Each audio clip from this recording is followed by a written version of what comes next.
మేము ప్రతి నెల మానకుండా తైలాభిషేకానికి వస్తామండి. అయితే మా వివాహం కూడా పాస్టర్ గారే జరిగించారు. ఈ బిడ్డలిద్దరిని కూడా దేవుడు వాగ్దానం చేసి ఇచ్చాడు. మా మావయ్య గారు చనిపోయాక మా ఆయన గారు మా డాడీ పుట్టాలి మాకని అంటే పాస్టర్ గారు మా ఇంటికి వచ్చి ఆశీర్వదిస్తే బాబునిచ్చాడు. ఆ బాబుకి ఇస్సాక్ భూషణ్ అని పేరు పెట్టుకున్నామండి. ఈ తైలాభిషేకం మేము అసలు మానం ఎన్నో అద్భుతాలు దేవుడు చేశాడు మా జీవితంలో. అదేవిధంగా మాకు ఉండడానికి ఇల్లు ఉంది. ఈయన జిమ్ కోచ్ కింద చేసేవారు మా ఆయన గారు. అయితే బిల్డింగ్లు కట్టి అమ్ముదాం కదా అని సైట్ తీసుకుని బిల్డింగ్ కట్టారండి. చాలా బాగా కట్టారు అది. అయితే అమ్మేద్దాం, వ్యాపారం చేద్దాం కదా, మనకు ఉండడానికి ఇల్లు ఉందనుకున్నారు.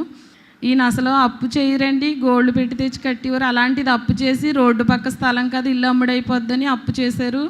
నెలకి 16,000 వడ్డీ కట్టడం మాకు చాలా ఇబ్బంది అయిపోయింది. సంవత్సరం పైనే బాగానే కట్టుకొచ్చాం, కానీ పరిస్థితి చాలా ఇబ్బంది అయిపోయింది. ఇంట్లో పాస్టర్ గారి దగ్గరికి వచ్చినప్పుడు పాస్టర్ గారు ఇబ్బందిగా ఉంటుందంటే, అమ్మ నీ పేరును ఉంది అది అమ్ముడవదు సత్య అనేవారు. అయితే నేను అనేదాన్ని, మరి వడ్డీ కట్టలేకపోతున్నాం కదా పాస్టర్ గారు అంటే, లేదురా నీ పేరును ఉంది మీకు ఉంటుంది అది అమ్ముడవదు అనేవారు.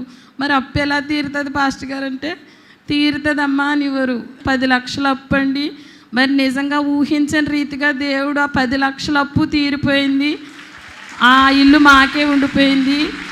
పాస్టర్ గారి నోటంపటి ఏ మాట వచ్చినా ఖచ్చితంగా నెరవేరుతుంది. ఎందుకంటే ఆత్మాభిషేకం గల దైవజనుడు కనుక ఏది చెప్పినా జరుగుతుంది. దేవుని కృతజ్ఞతాస్తుతులు. చిన్న సాక్ష్యం దేవునికి మహిమ కలుగును గాక. మురళి వాళ్ళ తండ్రి చనిపోయిన తర్వాత ఏడుస్తుంటే వాళ్ళ తల్లి బాధపడకండి ఏం కావాలన్నాను.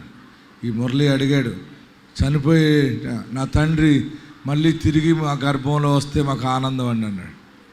వాళ్ళ తమ్ముడు ఫ్యామిలీ మోకరించి ప్రార్థన చేశారు. దేవుడు ఇచ్చిన కృప ఏంటంటే మళ్ళీ వాళ్ళ తండ్రి పోలికలోనే మగపిల్లాడు దిగి వచ్చేసాడు పైనుండి. ఇదే ప్రార్థన శక్తి. దేవుడు మనల్ని దీవించును గాక.